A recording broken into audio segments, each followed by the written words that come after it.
This is part 3 of January 2016 C34 Excel.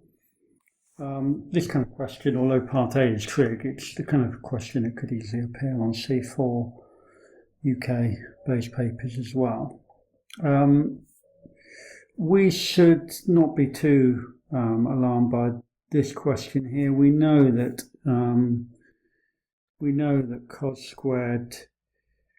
2 theta is equal to cos squared theta minus sine squared theta. We should really recall that. If not, you can use a compound angle formula given in the formula book and replace A and B with both with theta and get that. And then if you replace cos squared with 1 minus sine squared, that becomes 1 minus 2 sine squared theta. And if you replace sine squared with 1 minus cos squared, that's also equal to 2 cos squared theta minus 1.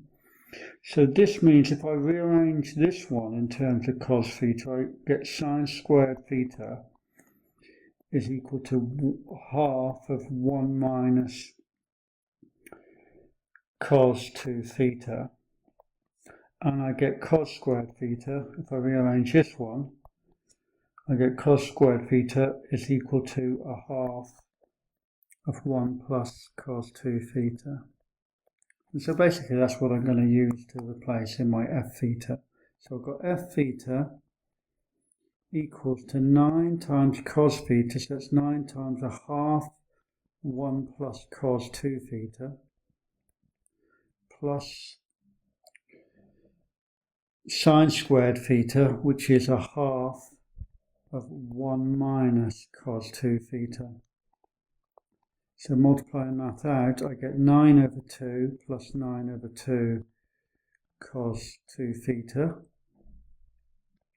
plus a half minus a half cos 2 theta.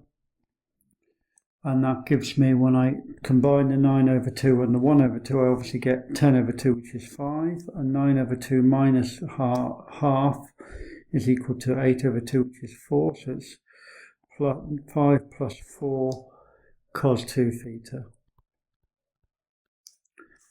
Okay. So then part B talks about integrating theta squared between those limits. So we're integrating theta squared f theta, so that's integrating theta squared f theta. And obviously we're going to use this. So that equals to between pi by 2 and 0. Now that equals to integral of theta squared 5 plus 4 cos 2 theta. Right, now there's various ways of approaching this, but any way is basically going to boil down to doing by parts, and by parts twice because of the theta squared. If ever you have any power of n with a trig function, with a sine or cos, it's going to be by parts, and our n will be the number of times we have to use by parts. However, if I'm going to separate this out. Oh, well, the other thing I'm going to say is I'm going to leave the limits out until the end. So I'm not too fussed by limits until we get to the end, because there's a few bits to it. It might be just as well to I'll look it off now even. We can deal with that on another line. So 5 theta squared d theta plus 4 times theta squared cos 2 theta d theta. Right, now this part, well, clearly that's just equal to, add what we're using the normal rule for, we're just adding 1 to the power and divided by that number, the new power, so that's 5 over 3 theta cubed for that part. Okay, now for This part we're going to use by parts, so it's going to be a bit fiddly. So let's integrate. What I might do is just not worry about the constant now. So let's just integrate theta squared cos 2 theta d theta. So that equals to, if we let's set it up, u equal to theta squared. And I know some people set it out this way, so I'll do that too as well. And we're going to let dv by d theta equal to cos 2 theta. And that means if I differentiate the u, get du by d theta, that's equal to theta square, equal to 2 theta. And integrating cos 2 theta is equal to sine 2 theta, because cos integrated comes to sine, but because of the 2 and because I'm integrating, that becomes a half. Okay, so we're going to use the integration by parts. I'll just bring up the formula. Okay, so there's the formula. Obviously x is replaced with theta, but the first thing is uv. So we've got integral of theta squared cos 2 theta equal d theta equals to the uv, so that's a half theta squared sine 2 theta. Okay, minus, and then it's v, which is that bit, times by du by d theta, which is that bit. So those two multiplied to give me theta sine 2 theta d theta. Okay, so then I'm going to use by parts again. So we're going to now let u equal to theta this time, and given du by d theta equals to 1. And then we're going to let dv by d theta be equal to sine 2 theta. So that makes v equal to minus a half cos 2 theta. So putting that into the formula book, the formula for integration by parts again, that means that the integral of theta squared cos 2 theta d theta is equal to the half theta squared sine 2 theta minus this bit integrated now, so I'll just bracket this. That's uv for the new bit, so that's that times that. So it's minus a half theta cos 2 theta. We've got a lot of minuses going on here because we've got minus it's then v du by d theta, so it's those two multiplied, so that's minus integral of minus a half cos 2 theta d theta. Incredibly fiddly, and so it's the kind of thing that you know what you got to do, but you're not necessarily sure you want to do it because there's a lot of messing around to be done, and I really wasn't keen to write this in one big expression. Remember, I'm only doing this bit at the moment, and even that is proving to be a bit. And then I've got to deal with the limit, so there's quite a lot to deal with, but none of it's like any question what you need to do. So it's not the most satisfying thing, but we'll get on with it. So okay, so that's half theta squared sine 2 theta. I'm going to get rid of all the minuses and all the brackets because it's really bugging me. We've got two negatives here, so that's plus a half theta cos 2 theta. Then we've got the two negatives here, so that's a positive, and that's a negative, so it's still a negative. I'm not going to integrate it yet because it's just too much to do in one go. So that equals to half theta squared sine 2 theta plus a half theta cos 2 theta.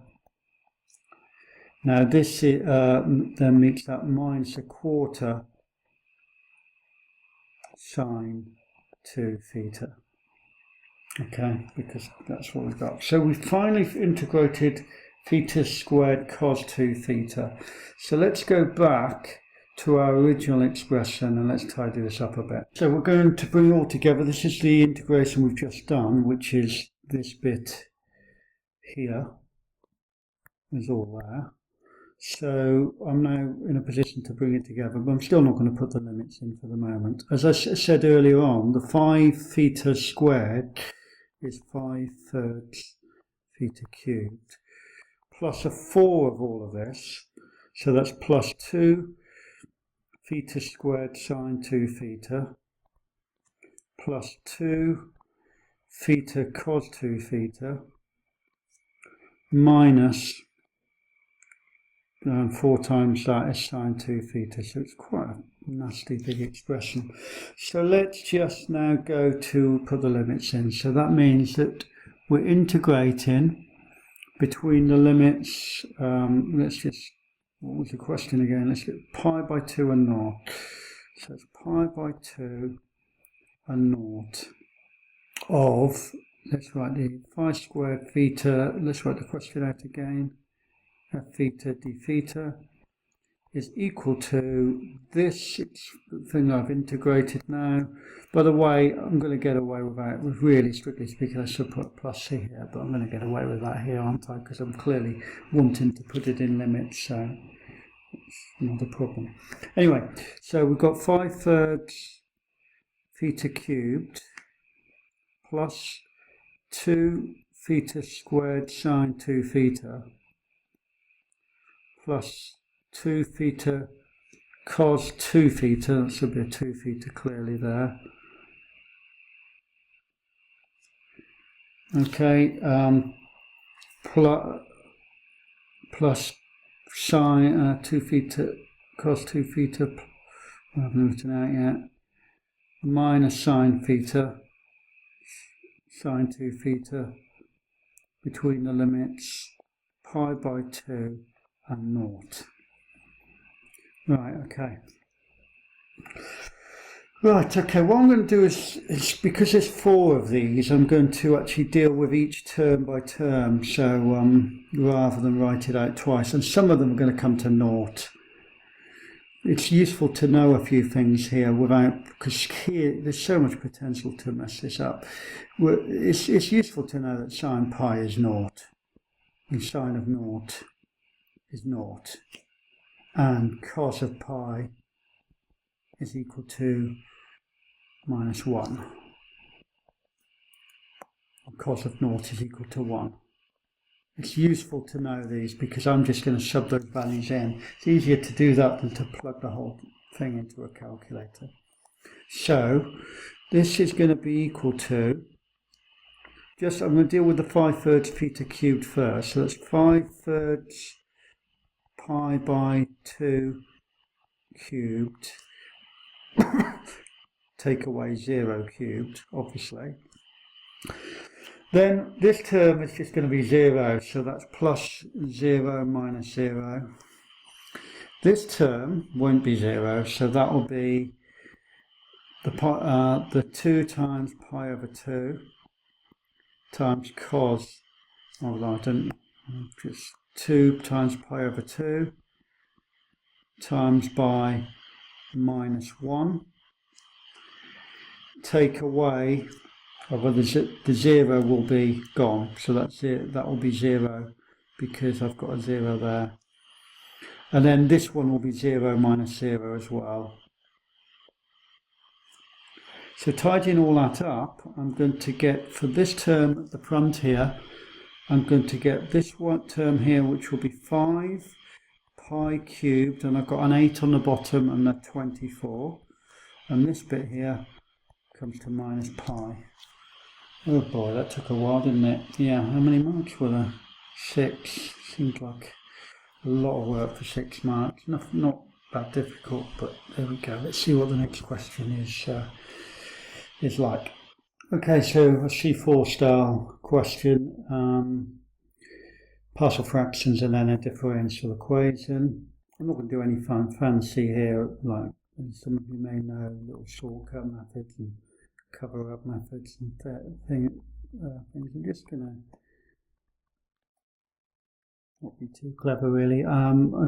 just call this ax plus b over x squared plus c over 3x minus 2. We need to recognise this as a repeated factor, so that's the first thing, because so we need those two terms, so don't get caught out by that.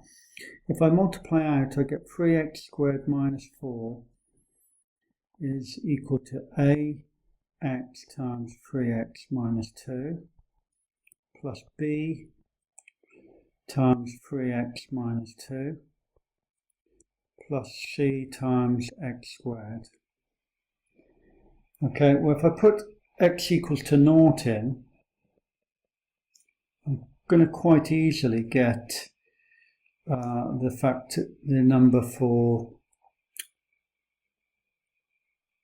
the number for b, because I'm going to get minus 4 is equal to, now this is going to come to 0. This is going to come to minus 2b,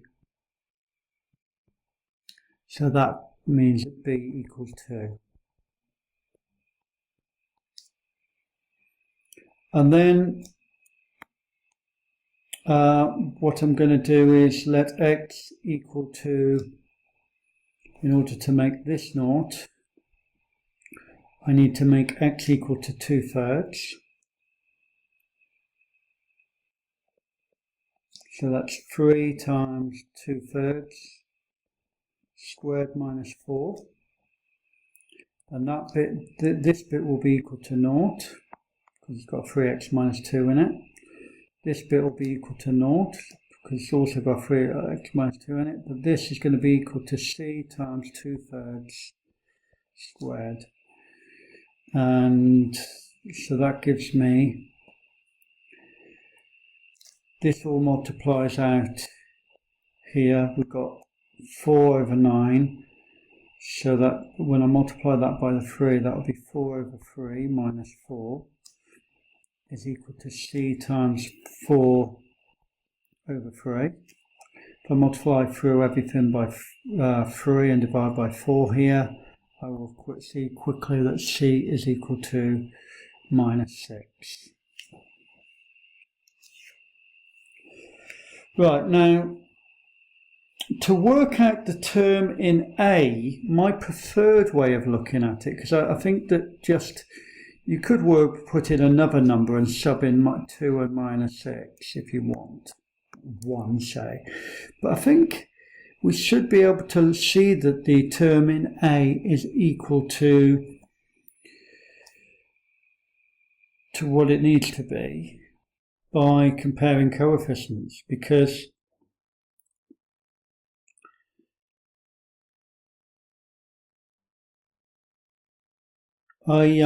because basically I can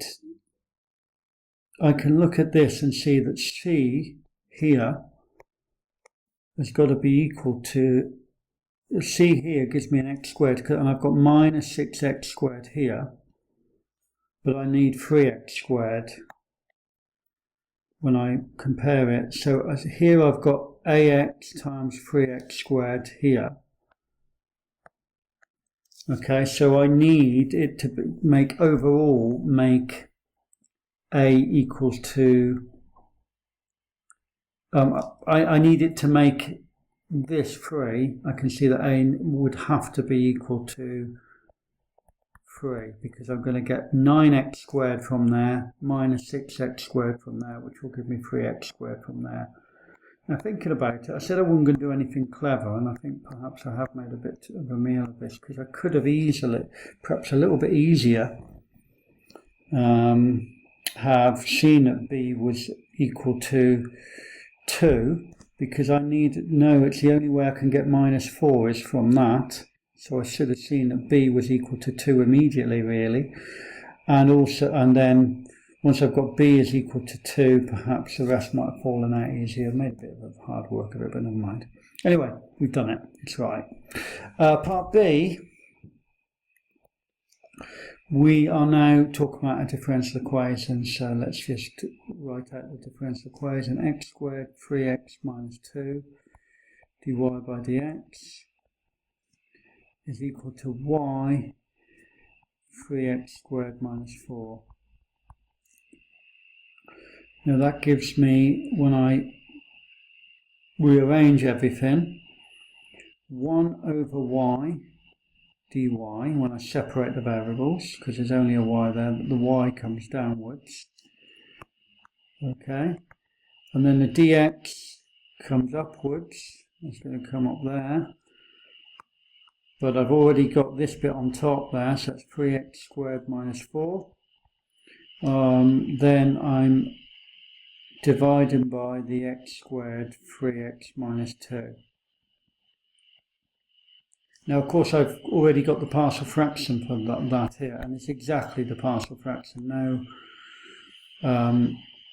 No messing. It just occurred to me now, I didn't actually write the final question out, so I better do that.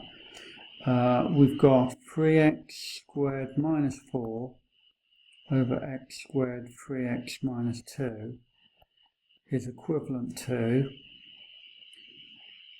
3 over x plus 2 over x squared minus 6 over 3x minus 2. I should write it out, and that's what I'm going to do on the next line here as well. Integral 1 over y dy equals to integral of each of these individually.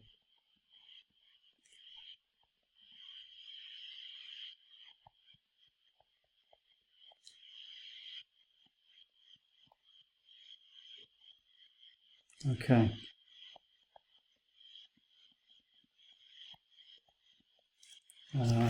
So that I've just separated it out.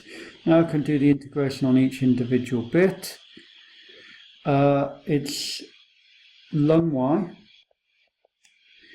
equals to 3 ln x. Now I don't really want to see mod x here, or indeed mod y, because looking at it, when I put 2/3 in there, I can see that it's going to be, x is greater than 2/3, x is positive, so why are we going to be putting mod? And so we don't really want to see the modular sign there, so that's 3 ln x plus, now we're integrating this, it's not a ln, so that's minus 2x to the minus 1, so that's 2 over x. This bit integrated, the 2 because it was already there, and the change of sign because I'm dividing by minus 1, so it's that, minus 6 over 3, because of the 3 there, ln, and again I don't want to see modular signs here because we know that that's going to be positive, so that's ln 3x minus 2 plus c. Okay, plus some arbitrary constant. Okay, now we want to write it in the form y equals fx, it says. Well, that doesn't look terribly nice, but let's just tidy up a bit because I've got a 2 here, so that might help a bit. So we've got ln y equals ln x cubed minus 2x minus 2 ln 3x minus 2 plus c. Oh, and I'm going to put, what I'm going to do is put that 2 up there. Like that. Okay, so now if I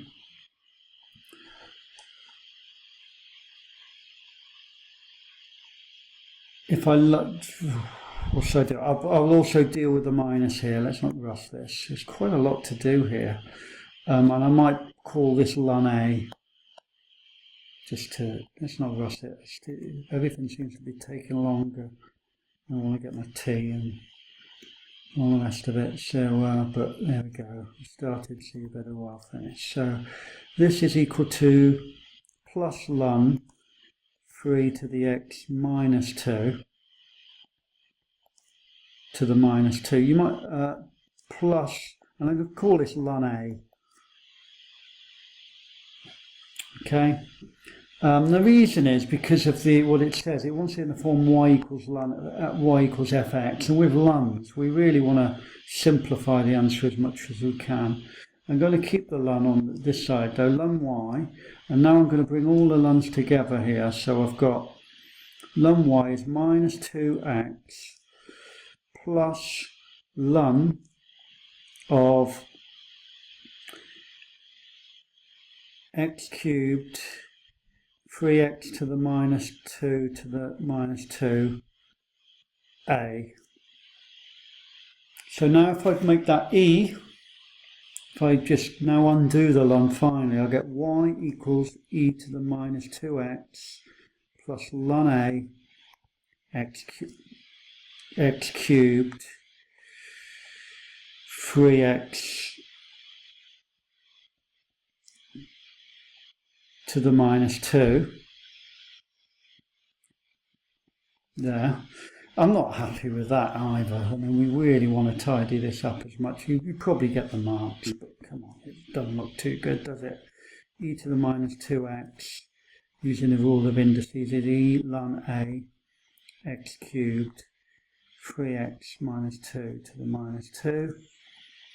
And then that makes y equals to, we've got this e to the minus 2x, which we don't do anything this, but this kind of collapses because we're e in it and ln it. They're inverses of each other, so it just breaks down to that. So I can say it's e to the minus 2x, x cubed 3x minus 2 to the minus 2. Okay, so that was not as... Well, again, a bit like the last question, pretty clear what we needed to do, but the actual execution there is not all that good. And I'm just wondering, yeah, something strange has happened as well. So just so much so that it's actually wrong. Never mind. If that e to the minus 2x mysteriously went up to there, because I wasn't really thinking about that. I was thinking about all the lns. So I just got careless with the writing of this down.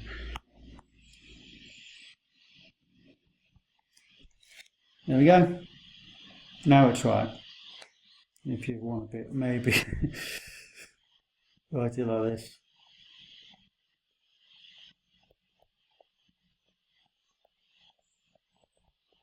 It doesn't get better than that, does it? It's right now. But looking at it, the mark scheme doesn't suggest, looking at the mark scheme suggests that this business here doesn't get full marks, and they were expecting the collapsing of the ln there, the e to the ln, to get that final answer. They weren't just happy with giving it as y equals to fx. And the mark scheme also says correct solution only, so they want to see your working pretty nice, done nicely. Okay, that's 28 minutes. Let's have a look at the next question. It's trigonometry. It would be on C3 in the UK. It doesn't look too bad actually. I can see there's some very quick marks to be gained at the end here, so we're going to go for this before to finish off this part 3. I was thinking about calling it a day, but I think this is alright.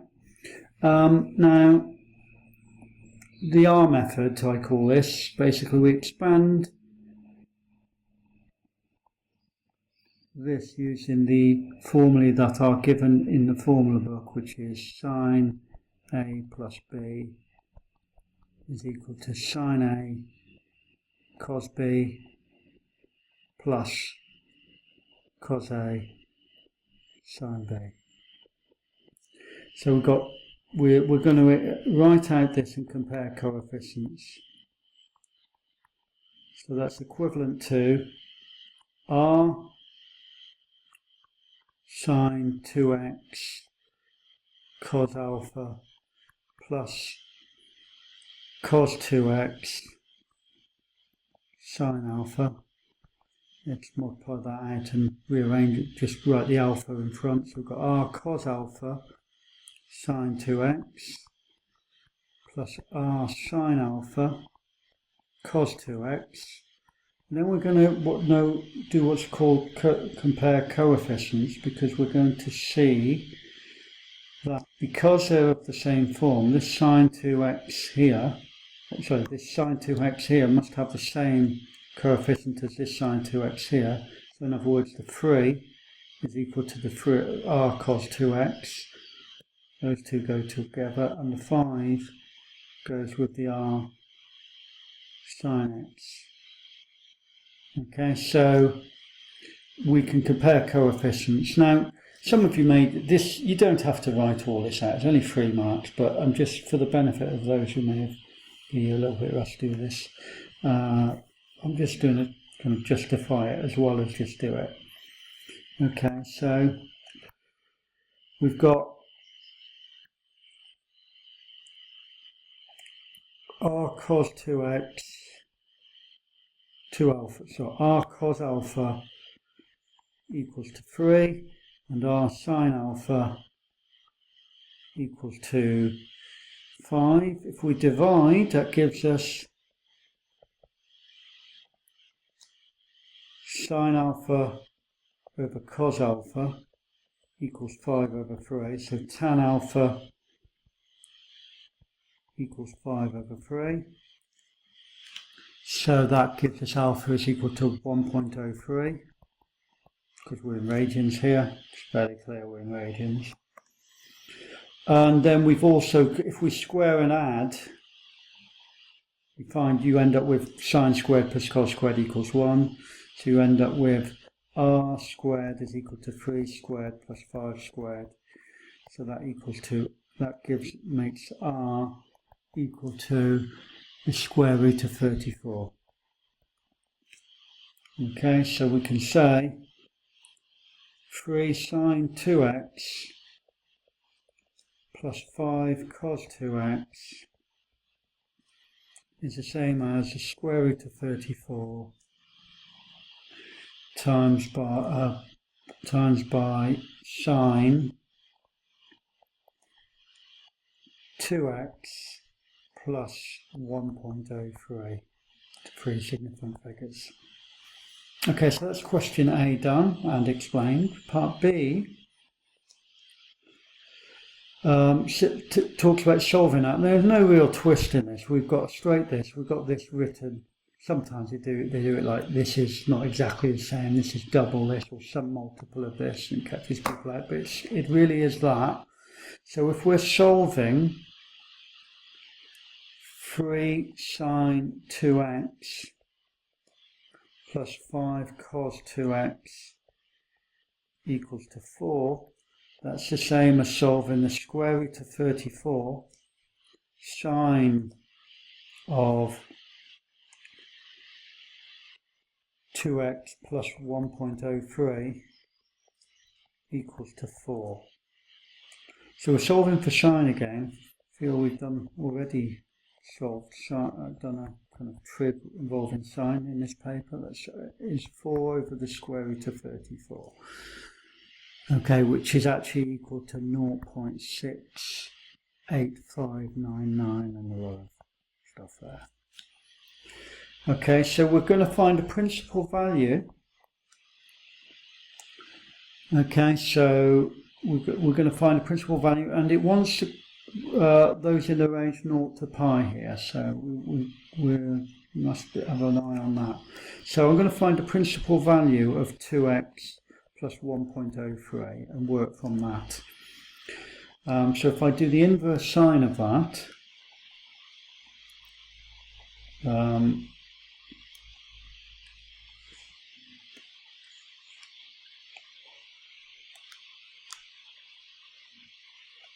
inverse sine of 0.68599, I get 4. My calculator is in degrees, the common, the normal way, so I'm going to change it to radians. So that's 755. Let's put in the next few terms, 96, whatever. So that gives me one solution potentially, although I do notice that when I take the 1.03 there, I'm going to get it's going to become negative and start coming outside our range. So the other solution, because it's the cos graph, as it was earlier in this paper, we've got the cos, because it's cos graph, sine graph, should I say, the one solution, if we've got principal value here, the other solution, or the secondary one I sometimes call it, is 180 minus the principal value. So the secondary solution is 2x plus 1.03. It's also equal to pi minus that.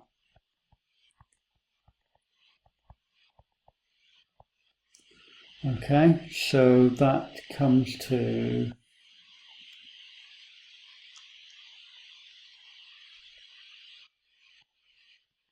2.3856.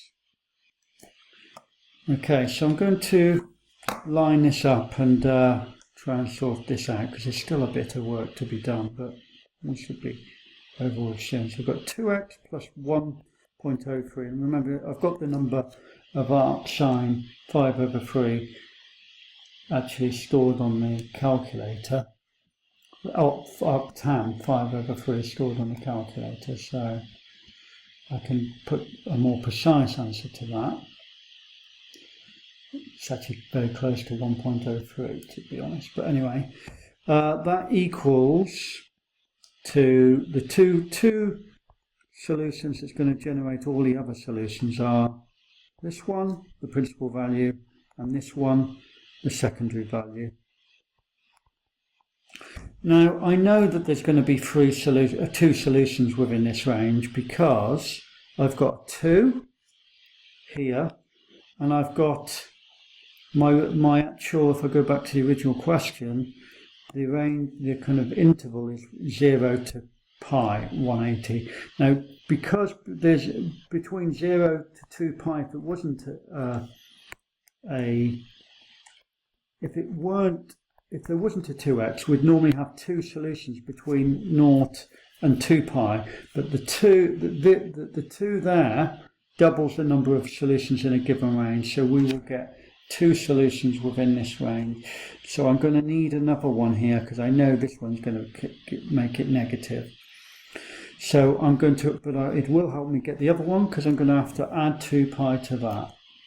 So 2 times pi plus 0.75596 equals to 7.0391.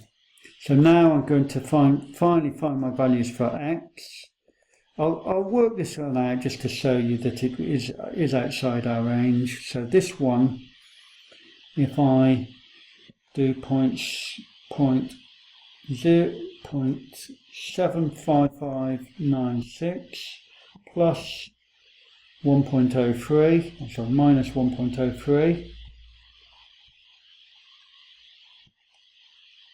divided by 2, that comes to minus 0.137, which is outside our range. I knew it would be, because I knew we'd make it negative here. This one, 2.3856 minus 1.03 equals, divided by 2, I've got the answer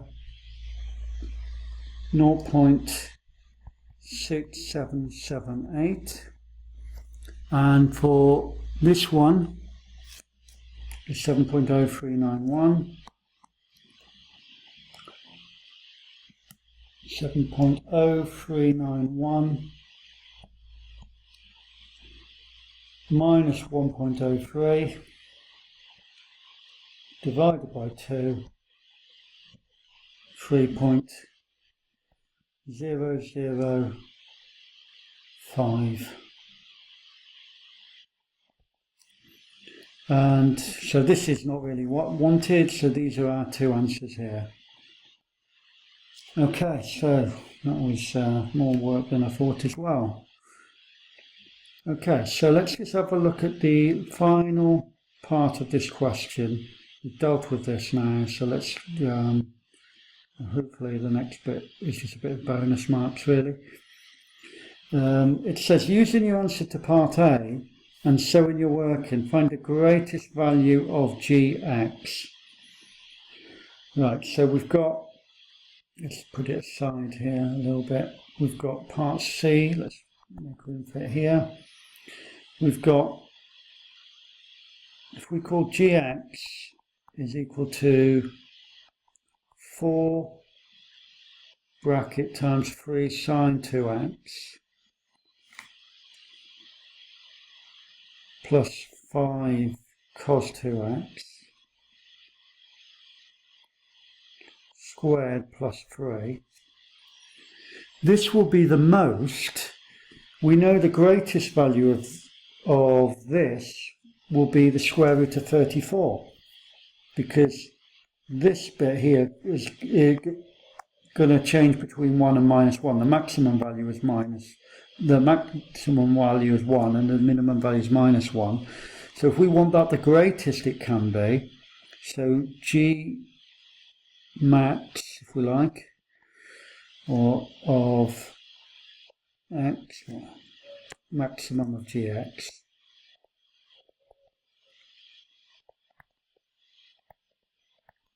is going to be equal to 4 times the square root of 34 squared, because it did say we need to show the work in plus 3, and that equals to 1.39. And the minimum of gx is equal to, well, don't be tempted to put the negative 1 in, because of course we're squaring it. So the minimum, the least this can be, anything when you square, the least it can be is 0. And we know it can be 0 in this case because it's a sine function. So that's 4 times 0 squared plus 3. So the minimum it can be is equal to 3. Okay. Just before I go, that's obviously 139 there, not 1.39. 139 is the maximum that function can be, and the minimum is 3. Okay, that was 42 minutes for 3 questions. Okay, so we'll continue in another part and maybe finish the paper in part 4. Okay, bye.